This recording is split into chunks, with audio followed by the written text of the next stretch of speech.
dad joke about Lord of the Rings. Lord of the Rings. You can just make it up yourself because you're a dad and Yeah, but you love Lord of the Rings. But they don't come to me like I that. know. It only happens in the moment. Yes. That's the best way.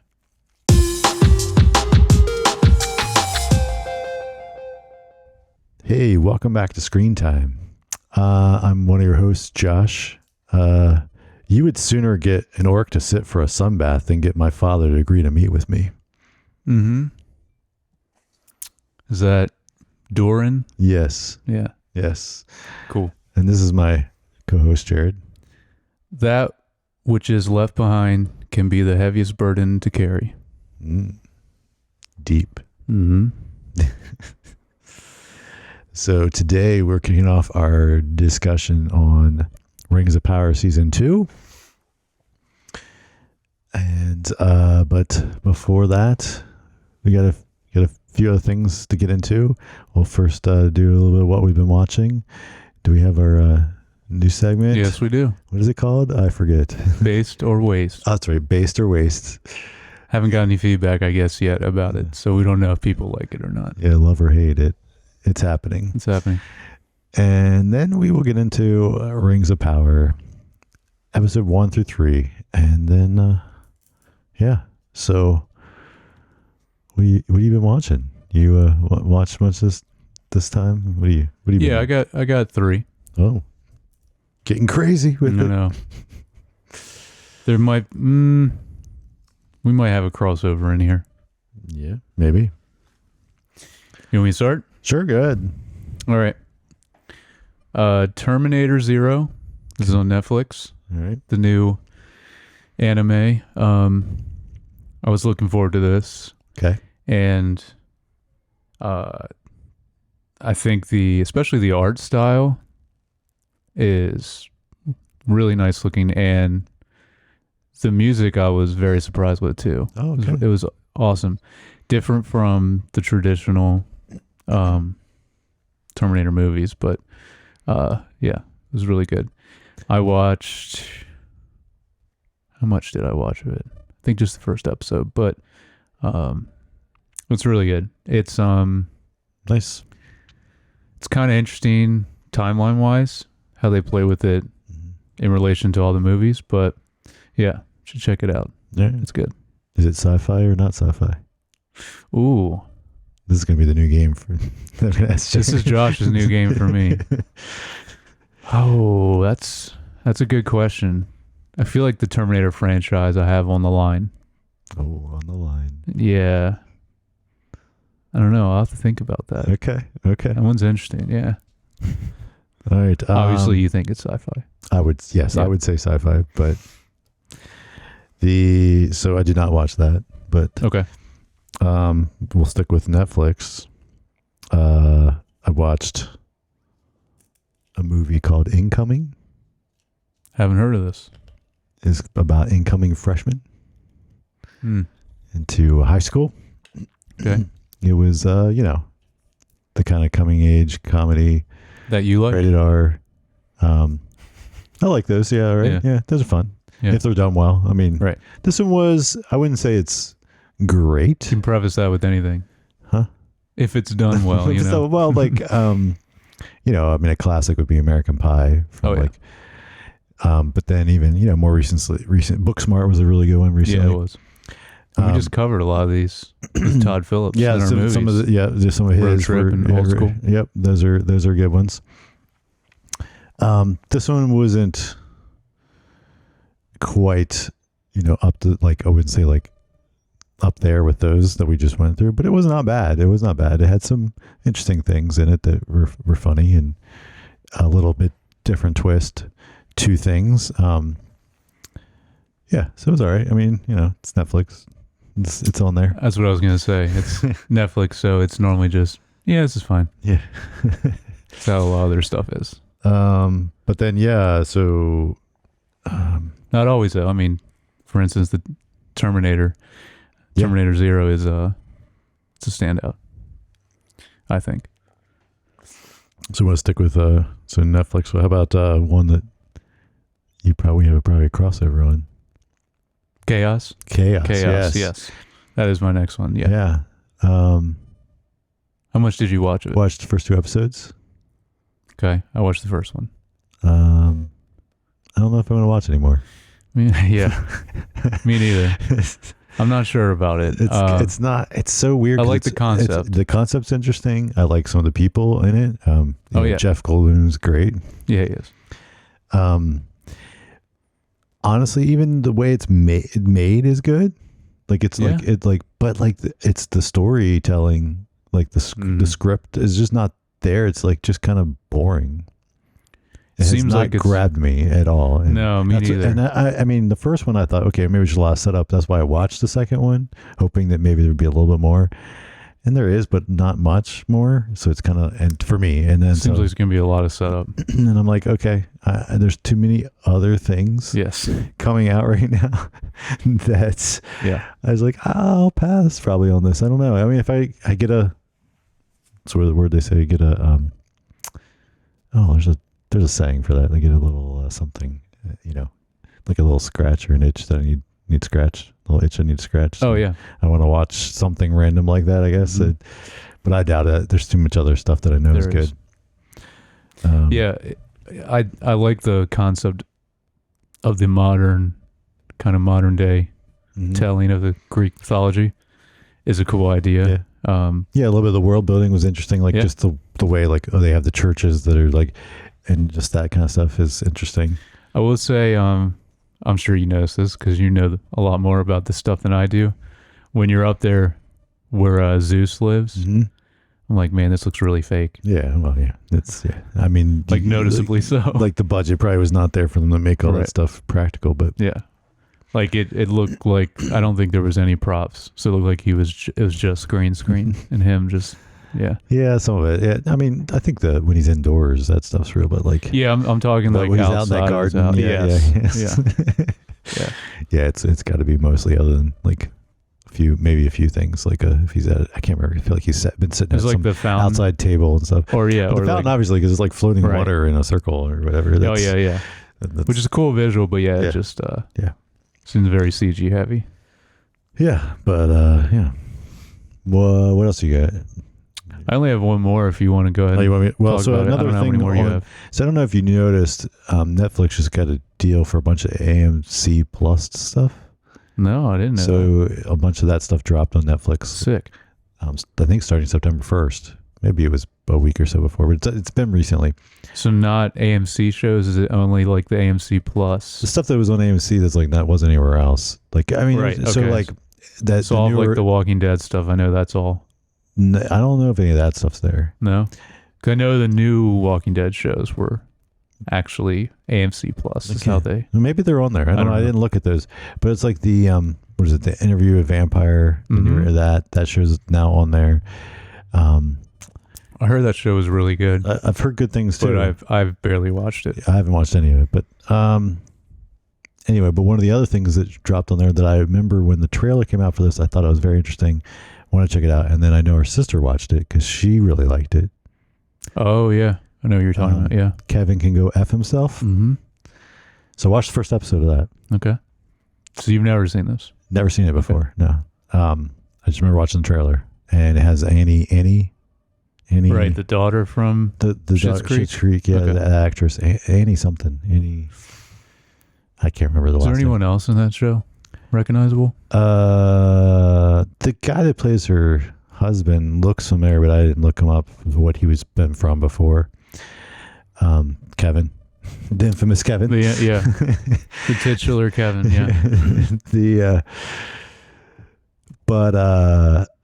It wasn't. I didn't care. Like, I like the idea, the way they as soon as she like goes into her head and she kind of they switch the style and it's like shot more cinematic and like more modern, like peak TV style. But then the rest of the time it looks like a sitcom filmed in front of a like live actual audience, laugh track, and everything. Okay. Yeah, and they flip flop that stuff, and so that I think is a cool concept.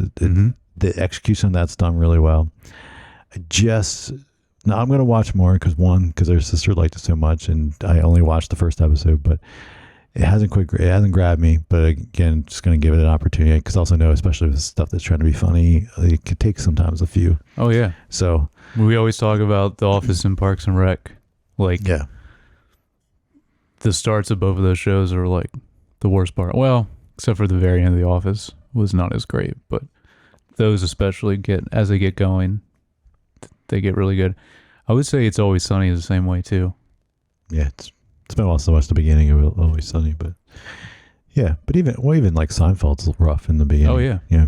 I mean, it's just common to find the You get your beats footing and the with it, yeah. with the comedy and everything, and yeah, it's actually more unusual for him to be good off the bat. Like I just feel like Ted Lasso's one that like hit the vibe right off the bat, but also they produced those a little differently and kind of made them all together at one time and then put them out like week to week. So I don't know. Yeah. But anyway, that's so that was that's on Netflix, and there's some other there's a bunch of new stuff that's on there. So how does it work? How do they just license it out? Yep. Basically? Yeah. Okay. So it's starting to happen more often where different streaming services, especially to Netflix, will like license some of their content to them. And especially if it's not all the seasons, but like some of the more back catalog, it's kind of like syndication when it used to be on cable. It's like, hey, everyone has Netflix, so we'll put some of our, and if it gets some traction, then hopefully it'll build up the audience, and they will then seek to see the newer stuff and maybe subscribe to our service. Gotcha. Of course, still don't know who's going to subscribe to AMC Plus streaming service, like that has just very limited content. But yeah, because I think the same thing. There's some I think Paramount Plus stuff too that's on there. That's also like only like one season or two seasons. Then if you want to watch more, you got to switch over to Paramount Plus to see it. The big one I remember seeing recently was Andor going to, was it ABC or something? It was really weird. It was like Andor or another show. I mean, Andor. I mean, well, ABC is owned by Disney. Oh, okay. Well, that's not a streaming. ABC is like a network, right? But they were like, okay, yeah. But I saw that recently where, I mean, they put some stuff on. Yeah, but that's just like, hey, we'll take these streaming show and we'll throw it on. You're talking about actually to another streaming service, yeah. But yeah, I think one of the things for Paramount Plus is which is also I've heard good things is Evil. Yeah, I've heard good things about that, and I think the first season or two is on Netflix, but the rest of it's on Paramount Plus. You should check that out. I watched a decent amount of the first season of that, and that's like wrapping up now. I think the final season of it. Yeah, it is good. I like it. All right, so then switching over to Hulu, watch the first episode of season 4 of Only Murders in the Building. Nice. Strong start to a season. I don't know if have you watched any of just the first season. Okay. But I heard it's been good every season, right? It's been solid. It's funny. So the premise of this season is that some network producers want to make a movie of their podcast, so they have to go to LA. And I mean, what's the murder then? Well, there is a murder, but the murder they haven't even just in the first episode they haven't discovered. You as the viewer know what the murder already happened, but they don't know. They haven't discovered it. So they go to LA, and then they meet who they cast to play themselves in the movie. So guess who? Ooh, so Steve Martin Short, and then Selena Gomez. Yes. Ooh, yeah, because I know they always get like some big actors in each season, right? Yes. Besides, obviously, the main cast. Yes. Meryl Streep was in. Meryl Streep and crap. Paul Rudd was in it, right? Paul Rudd was in last season. Those two are last. Oh, I don't know. Yeah, you're not gonna. No, I don't think I'm gonna guess this for all three. Well, so are they all three famous actors? Yes. Yes. Cool. So they get Eugene Levy to play. Well, who do you think he's playing? Let's see that. Let's see. Well, unless he has, I mean, he has dark hair though. Eugene Levy. He's getting old. His hair's not as dark as Okay. you see. Well, then it could be either one of them. Honestly. All right. So he's playing Steve Martin's character. Okay. Then they have. Then we were just talking about like he hasn't done much. Zach Galifianakis is playing No way. Martin Short. Yes, That's his sick. character. And we were just been covering him on the movies because he's in so many Todd Phillips films recently, and then That's awesome. so that's funny. And then they have Eva Longoria playing. Wow. And then they even, because I was like, oh, she's a little much older, and they addressed that. They're like, well, we tested it with the audience, and they thought it was a little creepy that you were a little the age difference between you and the older guys. so they cast somebody a little bit older to play her. That's great. She's someone else I feel like hasn't. Well, she did that. She just did a show on Apple TV Plus. Oh yeah, that show wasn't good. But okay, so besides that, it was actually a great show for the target demographic. okay. Not saying that again. I watch those kind of shows sometimes, but I checked it out. I didn't really. Yeah. I didn't like it. Like I would say it was the only thing was enjoyable was like the scenery because it's all shot in Italy. But yeah, man, I'm so behind though. It's gonna be. It's just like everything else. It's like industry. I'm like seasons behind on these shows. Yeah, you need to get caught in the industry. I mean, I wasn't even going to mention it, but since you brought up like this which is episode 4? 4 was it just came out. Yeah, that one was wasn't bad, but like the first 3 were so good, and this one was like kind of like a side episode where it is good, but you spent the whole episode with one of these side characters that you aren't as familiar with because it's kind of like a secondary character, and then suddenly we spent a whole episode with them, and it was definitely intense, like dude, intense, but like so it was like not as strong as I think some of the other episodes in general, like, or not as enjoyable because the guy's like just a mess. Okay. So I feel like every character on that show is a they mess. are at some level, but Right. a lot of them have redeeming qualities, and this guy like just doesn't. Yeah, but anyway, but still solid season so far. Okay. Well, then I'll wrap up and then because I have one more, and then we go back to you, and then Pachinko season 2. Yeah, Starting off really strong, really good. it's another show that just was like great the whole way through. I didn't see all the first season, but Yes, and it's still continuing, right? So far, it's Continuing great. Yeah. to be great. Okay. Mm-hmm. I know from what I watched that show, I think especially the cinematography Mm-hmm. is so beautiful in that show. Yes, Yeah. it is. It's really well done. And it's all shot on location, right? All the Yeah, I would imagine. Okay. I mean, I don't know how you'd not like. yeah. I think yes, because it's a lot of the crew is from like the different regions of Japan and Korea that they use. Though not as much. We don't get much of Korea in this season, if any, yet so far. Okay. I love the how they play with the different time periods Mm-hmm. too. Yeah, jump around the 3 And different. they time still periods. do that in season 2. Cool. And then it's crazy because you got double subtitles, Oh yeah. different colors because sometimes they're speaking in Korean, sometimes they're speaking in Japanese, and then sometimes they're speaking English, which then you know for us viewing it, we don't need subtitles for Right. that. But all right, so what are you watching? Yeah, my last one is just came out on Apple. I saw a message from Ridley Scott himself, the director's cut for Napoleon. I wonder if you're gonna watch that. Yeah, because I really liked. I mean, I talked about it on this pod when that movie came out. I really liked that movie anyway, and that movie was 2.5 hours long. Now it's 3.5 hours long, which I mean, he loves doing long movies with his director's cut, and I have not watched the whole thing because it's going to take me a while. It's going to be one of those I'm going to do a couple sittings to watch it, but I just want to say Ridley Scott has done a lot of director's cuts for a lot of his movies, and none of them have made the movie worse. It's always made the movie better. So I imagine I'm going to like this movie even more in the director's cut version. So, yeah. And that's on Apple. Yes. So Pachinko's on Apple TV Plus as well. All right. So now's the time for their new segment. Yes. All right. Welcome back to Based or Waste. I got to figure out my format for this, but I'm gonna workshop it as we go. All right.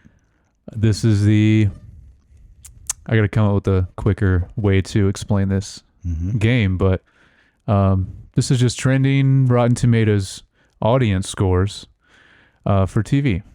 Okay. So, and you're just going to tell me, I'm going to name a show, an entire show, or a season of a show. And it can be all over. It's not always something new. It's just whatever's trending.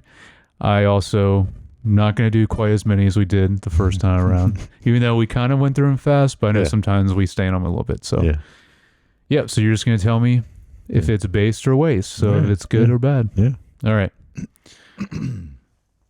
Starting off big, Lord of the Rings, Rings of Power, Season 2. I'm going to say based. Yeah. 64. That's probably, I was going to say like a 6 or 7 probably. Is it kind of... Yeah. That's a lot higher. The first one I think was like in the 20s. Oh wow. Which is crazy. Okay. Yeah, because we did that on the last one. The first season. All right. Some of these are going to be ones you were just talking about. Pachinko Season 2. Based. Yeah. Yeah. As a 93. You can't imagine anybody not liking it if you... Yeah. That's rated... That whole show is rated high. Mm-hmm. Okay. Only Murders in the Building, Season 4. I'm going to say based. Yep. All right. That is a 95. I'm 3 for 3 on this one. You keeping track? Okay. Yeah, I gotta keep track. 3 for 3. All right. Let's see if we can keep going. This one's a little older, but a new season of this is coming out pretty soon. The Old Man. Oh.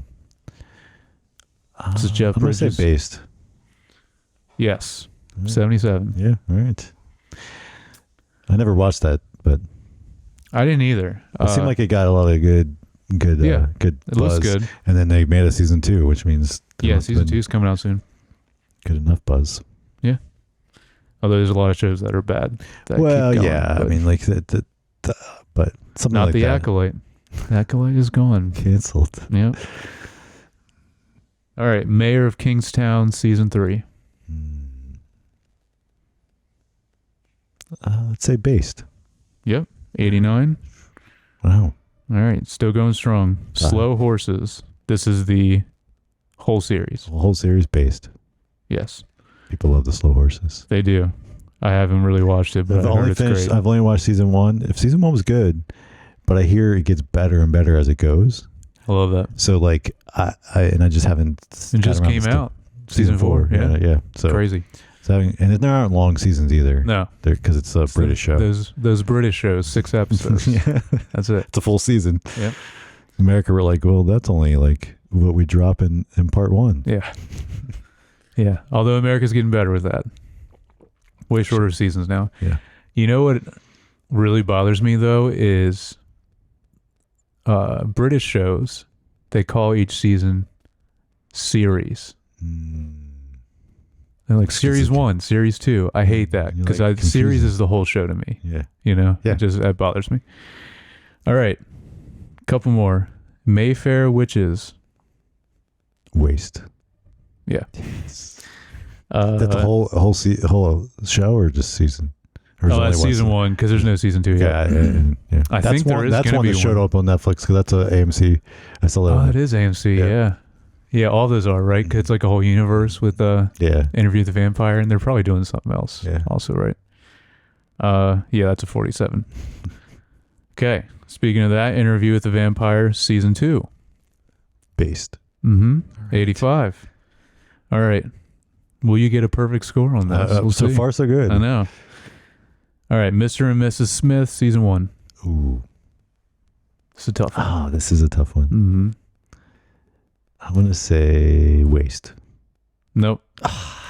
Base, but it's 67. Yeah. Yeah, I know. I didn't It's such really a weird like it. mix because It is. there's parts of it you're like, I know. and the idea of it's so good, but then it's just really didn't come together as good as it should have. No. But- And the way that show started, I love the first scene. But Yes. it's like this should have been the show. Yes, should have been. Okay. Sex/Life. I'm not even familiar with this show. Are you familiar with this show? I think it's a Netflix show. I did not watch it. This is a whole series because I think there's a couple seasons. Oh wow, there's more than one season. Mm-hmm. Yeah, this is Netflix, right? I think so. Yeah, I think so.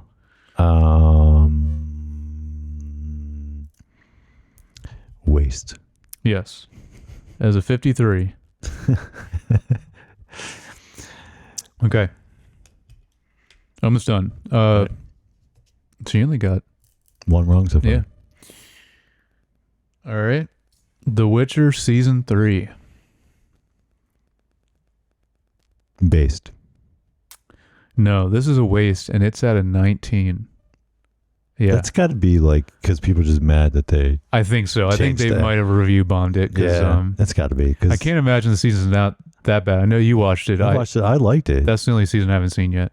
I think I liked it better in season 2, if I remember correctly. But what was interesting is I looked at the other two seasons. Season 2 has a pretty good rating, but season 1's like rated really high. But the show was really good, and a lot of people were excited about it when it started. Yeah, I think you're right, though. I think a lot of it's just they're it's mad. got to be. Yeah. Yeah. So I bet when the new season comes out, it will also be a really low score, even if it's like the best season. All right. The Walking Dead, Daryl Dixon. I have no idea. I know, me neither. Waste. No, based. No. 68. People like their boy Daryl's. They love... I don't know how Walking Dead. people aren't sick of Walking Dead. There's so many shows now. Speaking of AMC. All right. Last two. Ones we were just talking about. Terminator 0, season 1. Say based. Yeah. It's a 91. Right. And then lastly, Chaos, season 1. Oh, waste. No, this is based. An 80. This is higher than I thought it would be. Wow. Again, this is when I look at them. It will change. Yeah, they change. Yeah. Yeah. But yeah, that's surprising. All right. So that was still pretty good. What'd you miss? Only a couple, Yeah. right? Yeah. Yeah. Those last two and then the one earlier. So I think I missed 3 out of however many you had, 15 or something. Yeah, I think like 15. Yeah. All right. I'm trying to workshop to see Yeah. a good amount. I don't want to do like only a couple, but I also don't want to do like 20 like we did the first time around. So yeah, I wonder, was that too many, or do you think? you think one like I don't know. Do we do 10 to make it a little easier to score? But I like also finding a good mix of like, although I guess it doesn't really matter if you're guessing, if they're all based or, I like getting a mix of good and bad. But anyway, thank you for listening / watching Based or Waste. Tune in next week for another installment. All right. So let's talk a little Rings of Power. So episode 1, Elven Kings Under the Sky. Cool name. Yeah. So the synopsis of this is Sauron bargains with Adar. The stranger and Nori venture into new lands, and the 3 Elven Rings face judgment. Mm-hmm. Yeah. So, what'd you think of this episode? Well, to start, for the visual listeners, we have right back here. Or Atlas of Middle Earth. Yeah. Can't really see it, but just wanted to mention it. Yeah. Josh is... I'm a very big Lord of the Rings fan too, but I know this is like, as a franchise, this is like one of your favorites, right? Yes. I was super into it when I was like 13, 14. Like I read our dad read The Hobbit to us. Yep. When I was like 12-ish, 13-ish, like that. And then I loved that so much. And then he was like, well, there's these other 3 books I have. And I was like, all right. And so I read the trilogy, myself. And around the same time, then coincidentally, where we were living, there was another friend that like neighborhood friend that was my age, and he coincidentally was really into it too. So then we like really were into it. So we would play. He had, I think it was he had like a board game that somehow he had. Ooh, I remember the board game we had for this. Yeah. Do you remember it with like the little Yeah. like they're not marbles, but they're like little things you would set down on it. What was that? I'm just now thinking about that. You remember that? It was a map. Yes. That game was sick. I loved it, but I don't remember. I wonder what happened to that. I wish we would still have that, but anyway, I remember that board game. So we kind of really was into it. Then, read the books a couple times. Read the Silmarillion, however you say it. Like, it's always hard to say. Silmarillion, I think. Yeah. I mean, wow, you read that too? Once, yes. Nice. That was a tough read, and we would even like pretend to try to learn how to speak Elvish, Sick. like all those things. Like you kind of do as a nerdy middle school preteen, or as an adult, also. Right. You do it as well as an adult. But so we were just really into it, and that way. But then you kind of I had a few things like that. I also have the Lord of the Rings Risk board game. Sick. I have that. But anyway, so I had the Atlas of Middle Earth. I don't remember when I got that, but I had a couple things like that I bought, and this was all before the films were made, right? So it was still not as prevalently known in pop culture, right? Like, I mean, people still knew, because I think it's probably still is like, I think the highest sold book after the Bible or something. Yeah. So, I mean, Tolkien was the godfather of fantasy for sure. Yeah.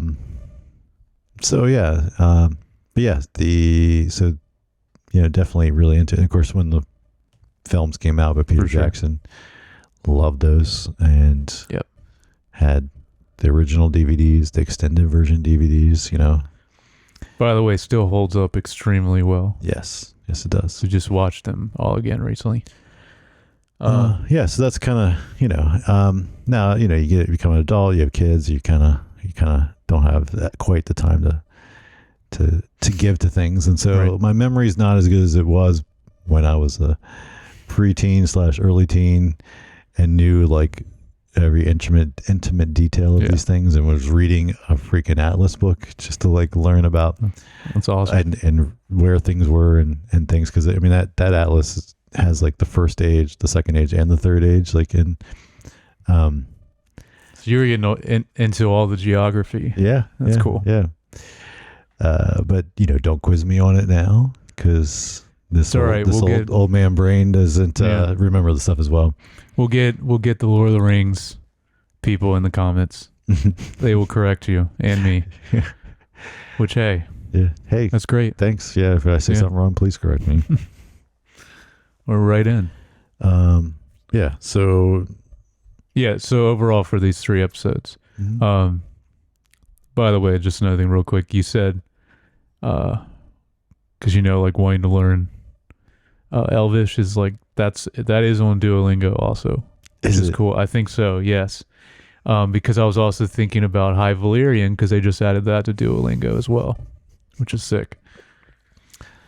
I'm still trying to relearn Portuguese, so I might that's a little bit more practical. I know. I've been on Spanish for a long time now, so I don't want to start a whole nother one too. All right, so first 3 episodes, I think they really upped this season in pretty much every aspect compared to season 1. Because I'll mention, didn't really like season 1 a whole lot. I know you liked it more than I did the first season. I mean, I think overall it wasn't terrible. Just it had some major plot points that I think were a little weird and a little. I agree. But I mean, overall it was it was fun. And I mean, again, maybe it's the fanboy in me, but it was just some of it. You're just like visually, I just like looking at this world. So no doubt, it's a beautiful looking show. And I think that they didn't skimp on No. in the first season at all. I mean, they better not for the insane budget that the show has, which I still can't believe it's as expensive as it is. But yeah, so I think so far it seems like they really upped their game with this one. Honestly, I think the visuals look even better than the first season. The music was always great. Bear McCreary is the composer. He's done so much. He's a great composer. And the story, I think, is already more interesting than the first season. So well, the first season was a lot of setup. Yes, true. But in this one's kind of like allowing things can. You were finally moving because you have more direct conflict because you have Sauron, because like they spent half the first season like you didn't even know who he was, and they didn't reveal it till I think the finale. Yeah, I mean you kind of knew or speculated, right? But at least for Galadriel too. Yeah. That was at the very end of the first season. Yes. Yeah. Anyway, so yeah, I'm liking this so far, so I'm excited to keep going. I hope it stays this way. So yeah, what'd you think? Yeah, I think yes. I thought especially the first two episodes were really strong. Yes. The third one, third one was a dip. Yeah. It was a little dip. So dealing with mostly the stuff with the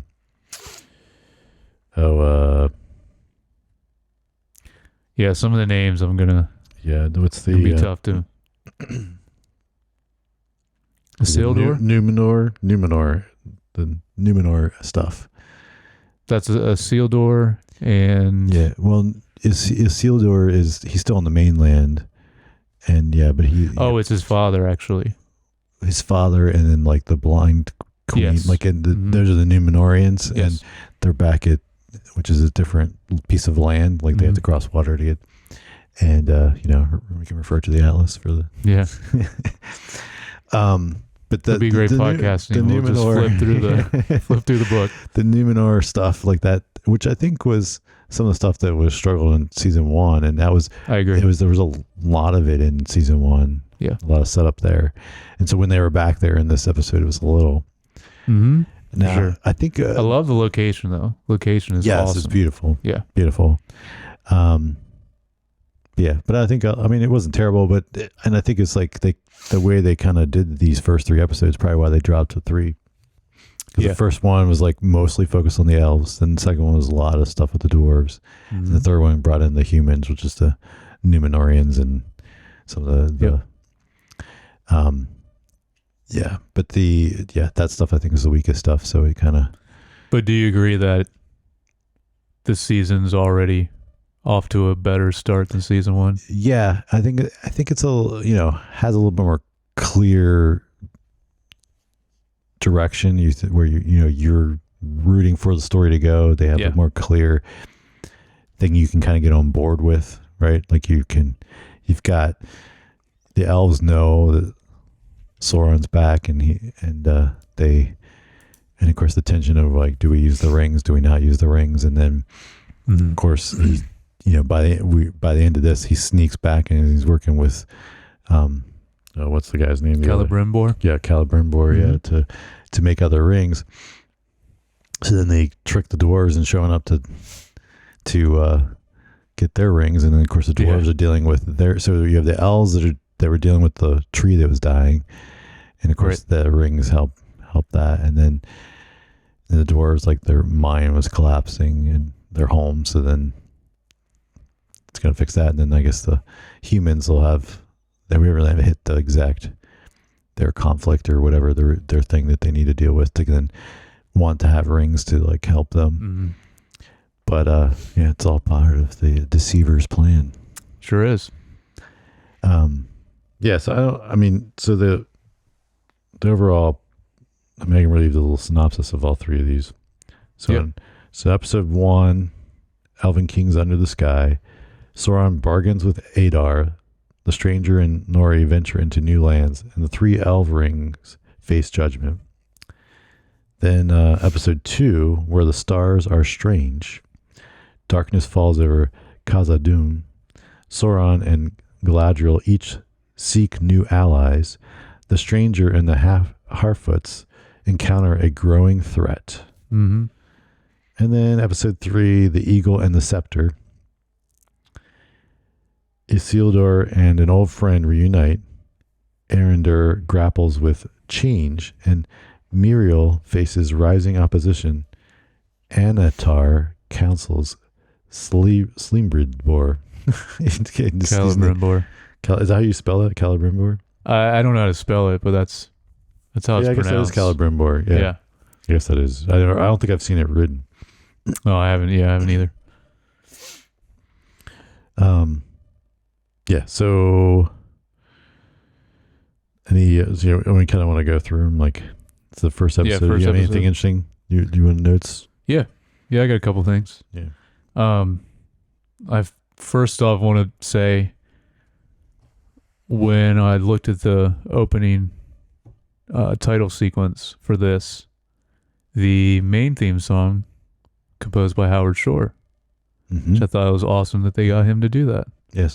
Since obviously Bear McCreary is the composer for the show, but that's cool that he did. And I'm sure everyone knows he's the one that actually was the composer for the movie. So it's cool that they got him for the title sequence. Well, so the opening was interesting to see, like the kind of the start of the Second Age. It was like the opening scene. Yes. Yeah. I liked even, the very beginning, how you saw the shot of the orc walking in holding the crown. Mm-hmm. That was really cool.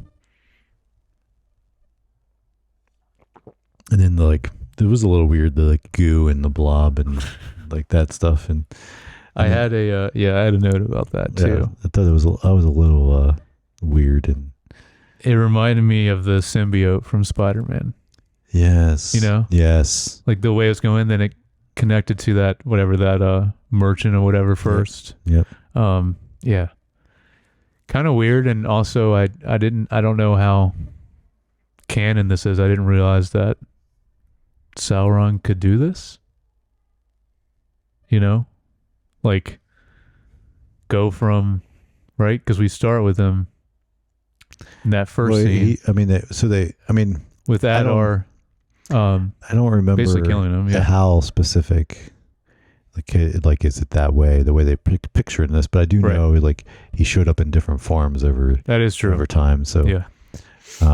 I don't know how he changed forms, and if it was because he's in this, becomes this goo of essence, and then I don't know if that's really, I don't remember that being in the books or not, but it might have been. I just well, not the books. None of this stuff's in the original. Yeah, it's all extra stuff. Yeah, because what does it say in the title sequence? It's from the Silmarillion and some other things too, Yes. right? Is what they pull from. Yeah.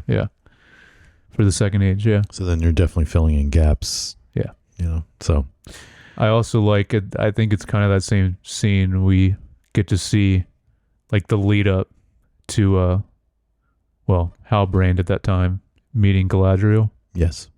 I liked that because he's under the water with that fish. Mm-hmm. So I like how we get to see a little more context for how they met. Yeah. I do like also in how they present that, and it's a little, which I think is also one of the things that they were trying to hide in season 1, that they aren't hiding anymore. So then it allows them to kind of allow the viewer to see how he's deceiving the people, which before they were kind of keeping that from us because they didn't want to reveal who he was too much, because they wanted to hold on to that and be like, oh, it's the big bad. In this season, I think already so far, he's way more in line. The stuff he does and how he's deceiving people, I think is way more in line to Sauron than the first season. Because first season you pick up on it, obviously, But yeah, I didn't really like how they kind of went back and forth with this character a lot in the first season. That was one of the aspects I didn't really like, but Yeah, I and think it's way better, was, especially with this character. in this right. season. Again, it was. I think they made a decision. Yes. They wanted to hold that till the end of the season to really reveal who he was, and I think that character then suffered because it was. For sure. Yeah, I think that's just what it comes down to. Other stuff from this. Yeah, I wanted to mention because I want to know your thoughts also. One of the like big things that I had a problem with in the first season Mm-hmm. was Galadriel's character, and it's a big problem because she's obviously, I mean, Galadriel's big anyway, but she is the main key character. There was aspects of her in the first season that didn't really seem like.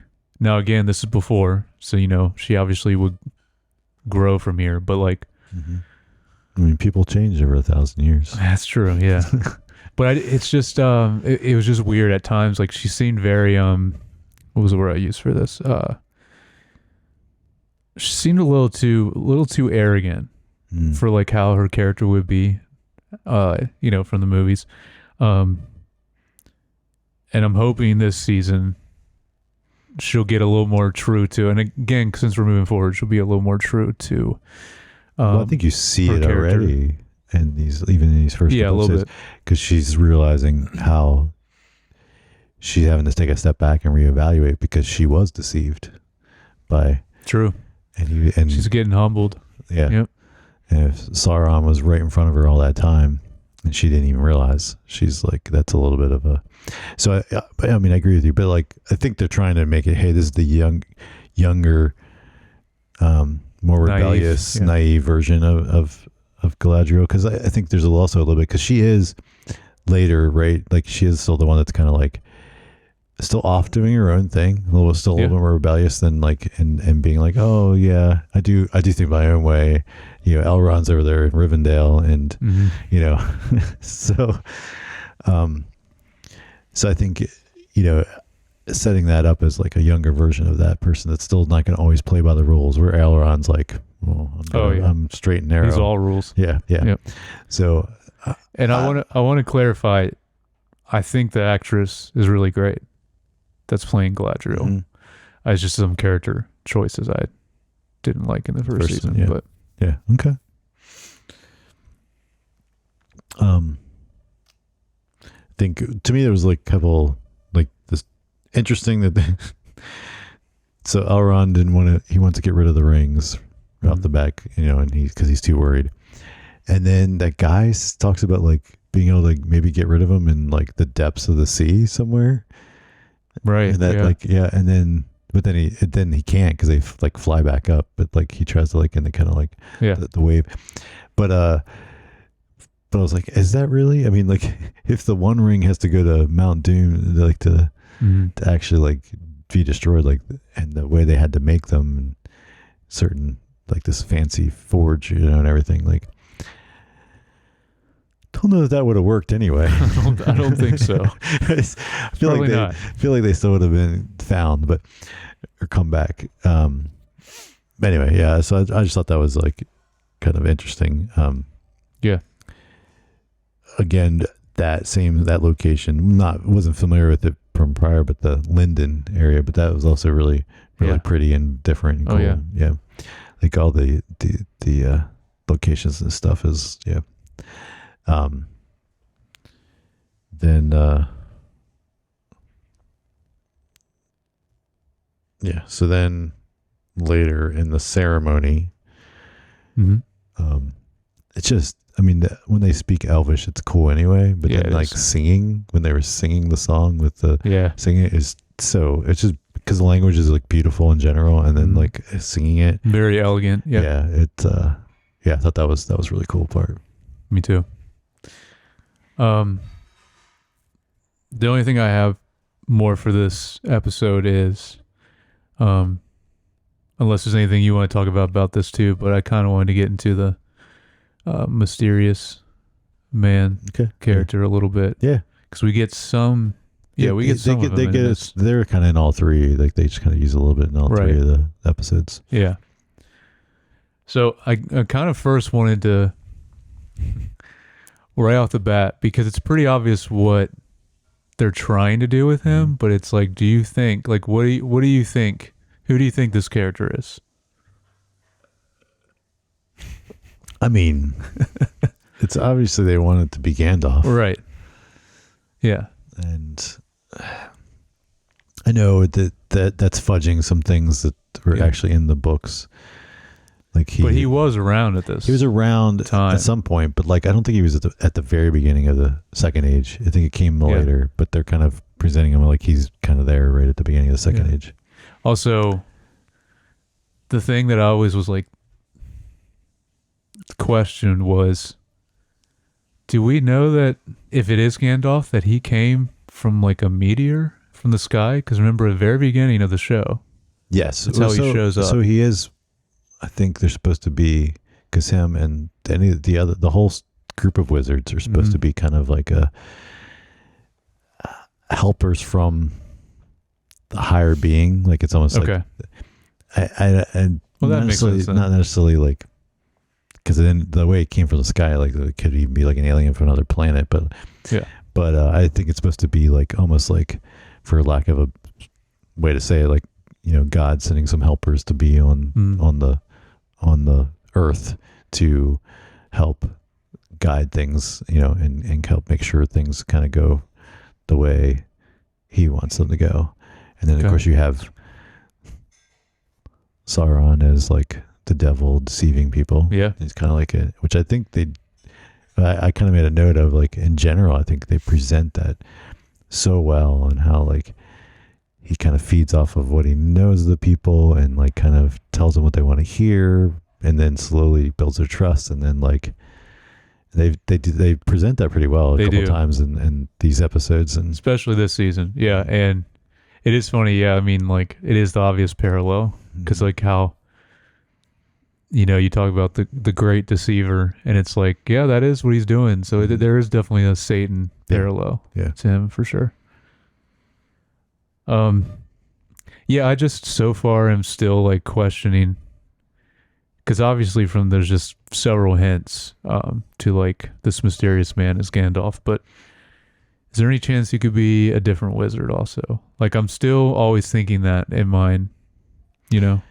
Well, there's Saruman, the original white wizard. Well, there's a chance that he's in this season too now. Oh yeah, you didn't pick up on that? Well, we'll get that's next episode, but yeah, Saruman, yeah, there's a parallel in the show with him too. Now that I'm like, is it him or is it a different wizard? So like both of these characters now, I'm like, I don't know what they're doing. Because technically, you have to admit, because I didn't pick up on that. Really? Okay. Well, when we get to the scene, yeah, that's next episode. But okay. The only last thing from this episode was there, when the mysterious man and what is the Harfoot's name? Poppy. Is that the main girl's name? Okay. So. Not her friend? Oh, no, that's the friend's name. That's right. Okay. That's what I thought. It was Nori. Okay. When they're looking for food, it is kind of funny, because like you see Nori? Like, she literally is wearing food on her head with like the acorns. It's just like, I guess that's like that can't be touched no matter what, you know. Or it's just old and dried out. There's nothing there left to eat. But they're ending up eating bugs anyways. It's like you know, chocolate covered crickets. Yeah. Sure. It's a thing. Cricket powder to make things out of. Oh. I don't think I would partake in that. I also just... No, I thought it was funny that the tree explodes and it's like beetles or whatever they're eating, and they're like, oh yay, food. I mean, you know, if you're that desperate, I understand, but I also I don't really like the Harfoots. Like, I very much prefer hobbits over them. I understand that's like the replacement for them in, I guess, the second age or wherever we are right now. You know, I just I don't really like them. I don't know. How do you feel about them? Yeah, they're fine. They're fine. Okay. Yeah, yeah, they're not. I guess yeah, they're not. I mean, obviously not as fun as Hobbits. But, Yeah. but you know, it's, Yeah. Um, That's it that I have for Yeah. episode 1. So then episode 2, we get the cave in at Khazad-dûm. Yeah. That was I love this location too. yes, it's so cool. Was this the episode how it was from far away and they kind of do this long shot going all the way into Khazad-dûm? That was really cool. Yes, because they start with showing how like the sun and how they get all the sun in there because they reflected all of those things and they like help stuff grow and they're That was a good setup for that. Yeah. And then of course because they showed us that in season 1, but it's kind of like a reminder because then what happens with the cave in, it destroyed all that stuff and but also the big thing I guess was that they lost their connection with the mountain, which is kind of like what they were, they had like a way of like, I guess, help reading the life of the mountain or whatever. Mm-hmm. So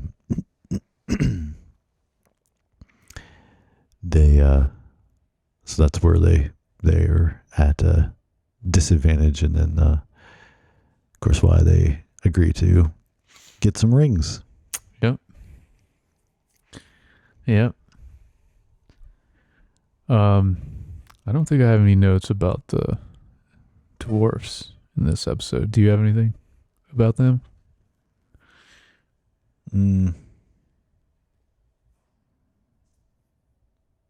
I do like the storyline though. Yeah. But yeah. Nothing other specific here. No. Okay. Just it's just setting up the conflict between him and his dad that they left from last season, and then of course his wife, and it's just funny because then he's like, what is he in the mines? They're making fun of him because he doesn't have the calluses because he hasn't had to actually do all the hard work he used because he was. But and then of course once things are closed up, they're running out of food and stuff because things are dying off and they can't grow food like they used to. But yeah, not a lot to talk about here. Just that by the end, then they agree to show up and meet with. Well, they don't think it's Sauron, but yeah, of course. Yeah.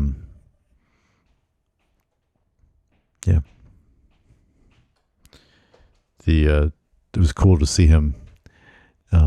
What's his name? Yeah. It's the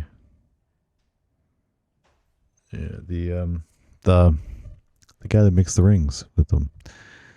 Celebrimbor. Yeah, Celebrimbor. Yeah. It was cool when he's like making the moon letters, like the. Oh yeah, that was sick. Yeah. Yeah.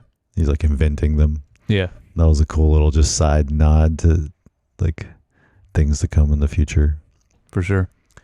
Of course, you knew when he's like, "I'll just ignore him, leave him out there," and then you knew that was gonna. Yeah. So again, it's it's like, oh yeah, things that are bad in your life, you just kind of let them. You're just like, oh, I'm not gonna get rid of it. I'm just gonna let it.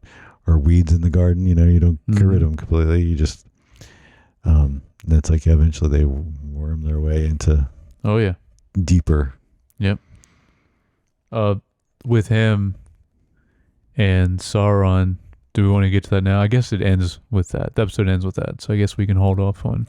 Their big scene. Yeah, it's just I thought it was again the messengers that were sent got taken out to tell him, hey, this is who this is, and so yeah, he's like kind of controlling things so that he can get in there and deceive, which then he does.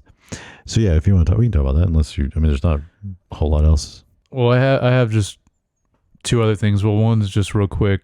One of the few scenes we get of the stranger in this one, I did think it was really cool how they showed him like conjuring that dust storm. Oh, around the well, yeah. But then obviously he couldn't control it because he's still, I guess, finding his powers or controlling them. But I like that a lot. And those, which we don't really know much of yet, but I thought those gold mask characters were really interesting. They had a cool design to them. Yeah, and yeah, I don't know. That's like a there's an area that they weren't in. It's just like something that's mentioned, I guess, offhand, and yeah, because they're like up in an area that's not we don't see in traditional The Hobbit and Lord of the Rings. Like they're kind of off in like a desert area that's kind of like right, a little bit more northeast, I think.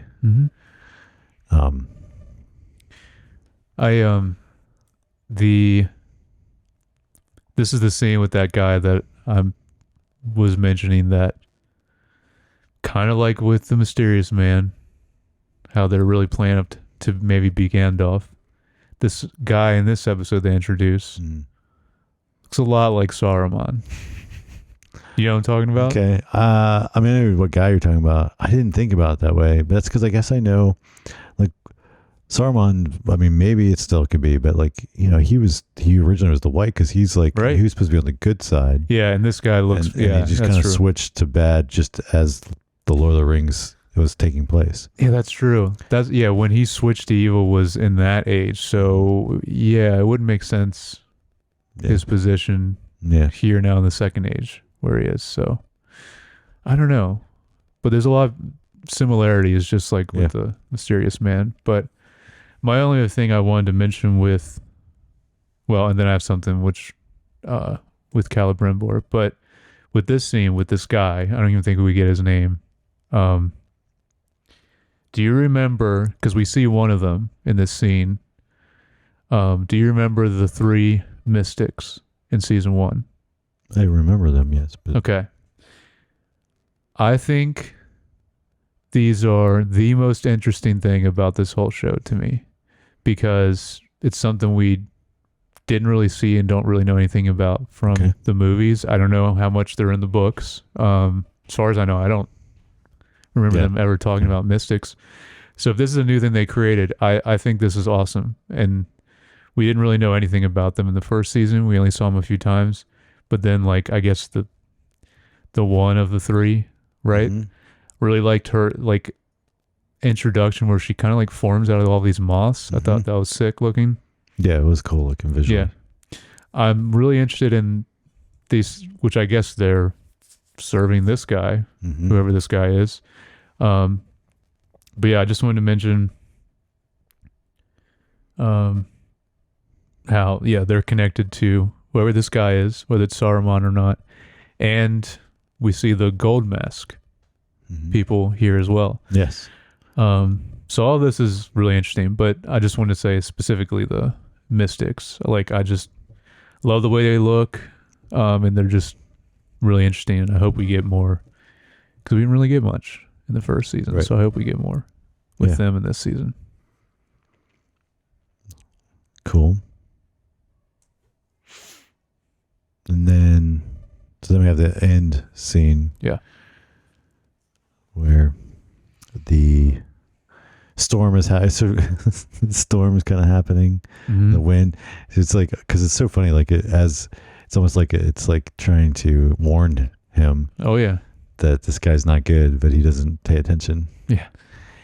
But then he goes over to the fire. It's like the windows open even. Yeah. Suddenly it's like all these warning signs. Yeah, like you said. But then he goes over to the fire and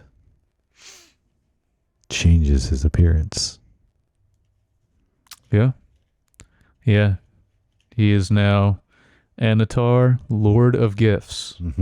I am not familiar with this character. That name sounds familiar, but yeah, I didn't recall anything. Yeah. It's crazy. But I did like this whole conversation between him and Celebrimbor.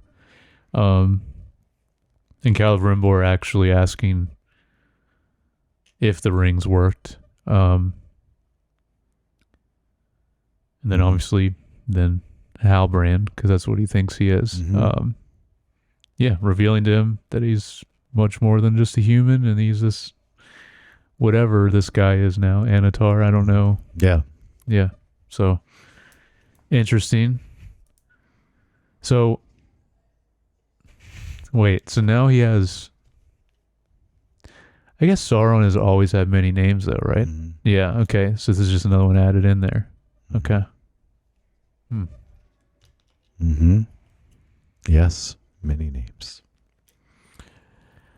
So then, yeah, Some people call me Tim. What's that reference from? Yeah. Write in if you know. Yeah. Leave a comment. Feedback@screentimepod.com. Yes. All That right. was not the first reference we've made from that movie, right? I'm sure it's not. No, yeah, because you said The Close of Insanity recently, which is another. Well, that's a great different. That's a different. Oh no, film. wait! That's a I different always film. get those two movies mixed up. That's a different film.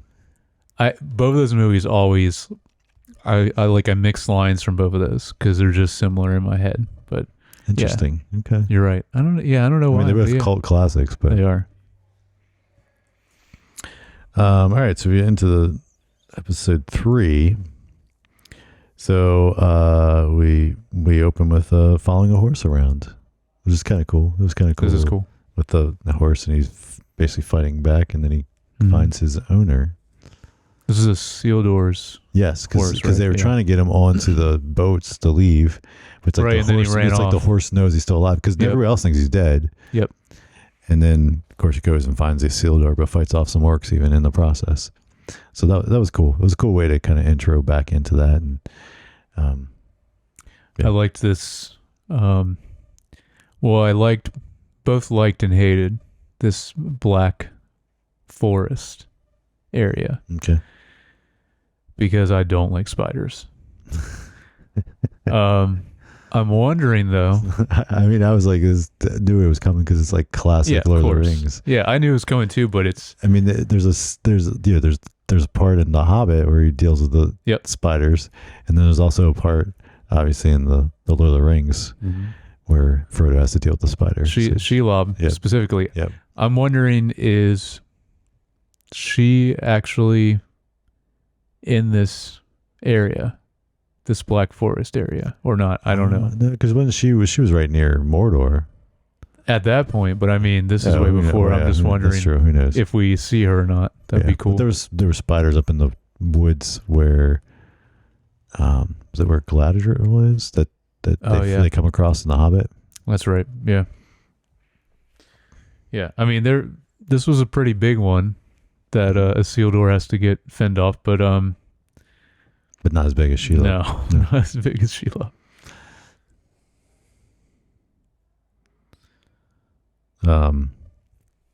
So after there's the troll looks so good in this, Yeah. and I was like, dude, this looks better than it did in the film. Oh yeah. And I was like, I mean, because they did the troll CG in the film, and that's one of the, I think, I mean, Gollum obviously is too, but and it's not like it's bad, and it's not bad CG in the film, but like this guy, dude, it was Yeah. Yeah.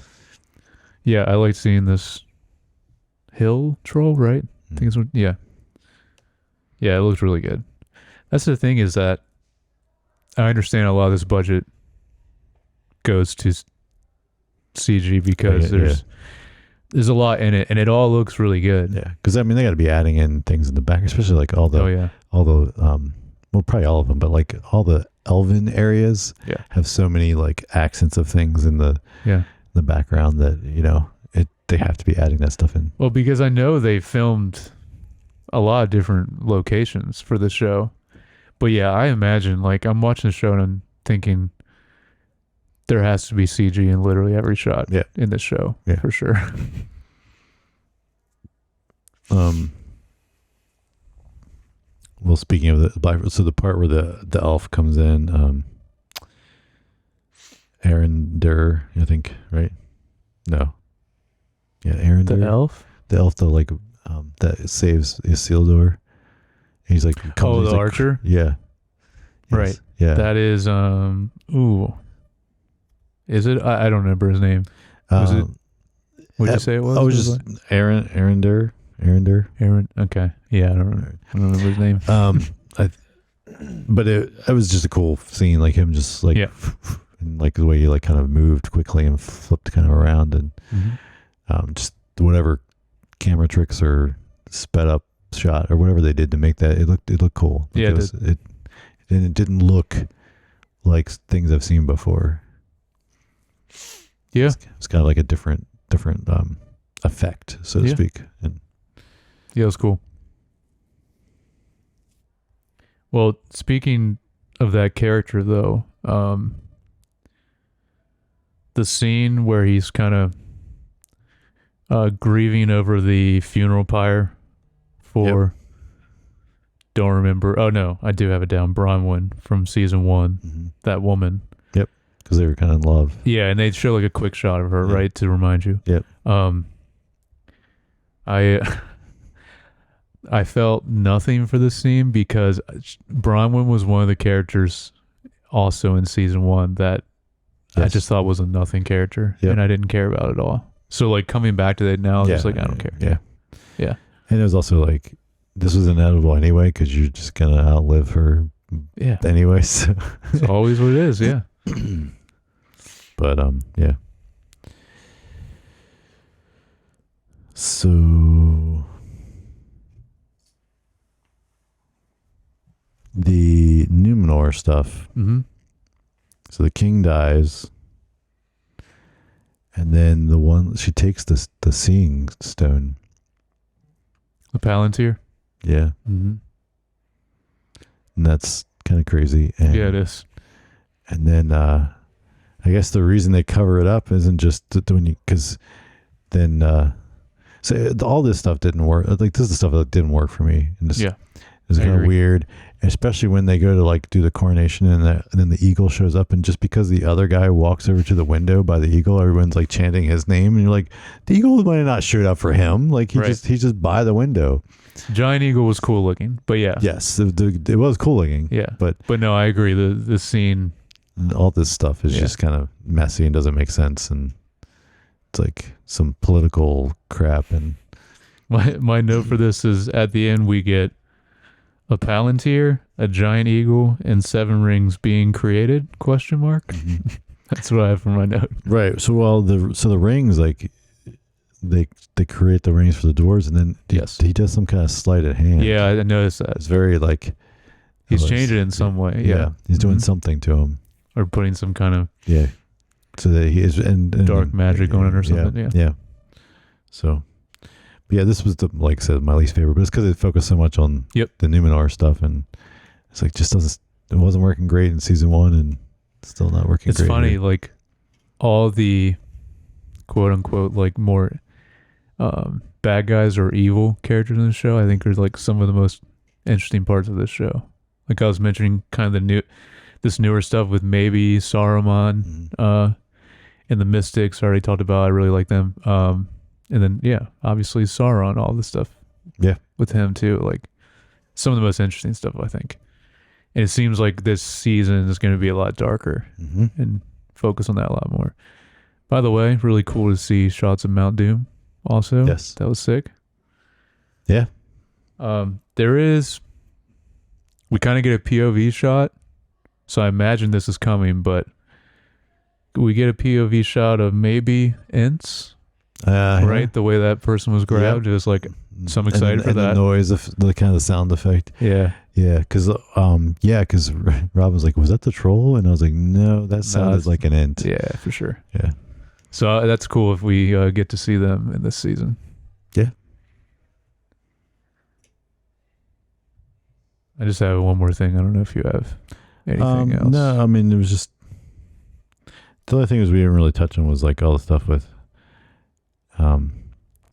the kind of like the orcs and the dark elf guy. Yes. What's his name? That was gonna be my last note. Yeah. Okay. Adar. Yeah. And just kind of interesting. And then I think this stuff's really it's cool too. And of course then with the like wolf like thing that even because like the wolf thing. Yeah, there's like the dog wolf like thing Oh yeah, that like he lets free, and then they end up attacking the guy as He he's like kills the leaving. guy, yeah. As he's leaving. That was in episode 1, but like I like that how he's on his horse and he just smiles when he hears the guy he's like, screaming. he knows what happened. Yeah, But yeah, that stuff's it's interesting enough. I do really like the character of Adar, and I wanted to mention because I don't know if you noticed, it's a different actor playing him in Oh, this. I didn't pick up on that. Yeah, but the actor in the first season was like one of the standouts, I thought, Mm-hmm. and I saw something about them having to replace him for this, and I was like, oh, that sucks. But I think this guy's Yeah, no, Great he's doing in good. this. I didn't even pick up on that. yeah, it's a different actor. Yeah. I don't know what the reason is why, but Scheduling conflicts, I don't know. the usual. Probably. No, yeah, it's good. It was good. I don't really have anything else major to mention. Yeah, that's it for me. But I'm excited for this season. Yeah, I was hoping it would be better in the first, and it has been Yeah. so I far. think it's significant. It'd be interesting to see now week to week how they handle it though, because like this was a lot of setup and being like kind of recalibrating where we are with the different groups. Yeah. And then let's see, how they kind of move things more forward in the next couple episodes. Yeah, it's weird that like next week's episode, well, I should say this week because the next episode technically will be coming out tonight or already has whenever you guys are listening to this. And that's already half the season. Yeah. Yeah. So, yeah, it'll be interesting, the pacing for this season. All right. Well, I think that's it for this, right? Yeah. So, what do you guys thought of this season 2, these first 3 episodes? Let us know in the comments or shoot us an email message.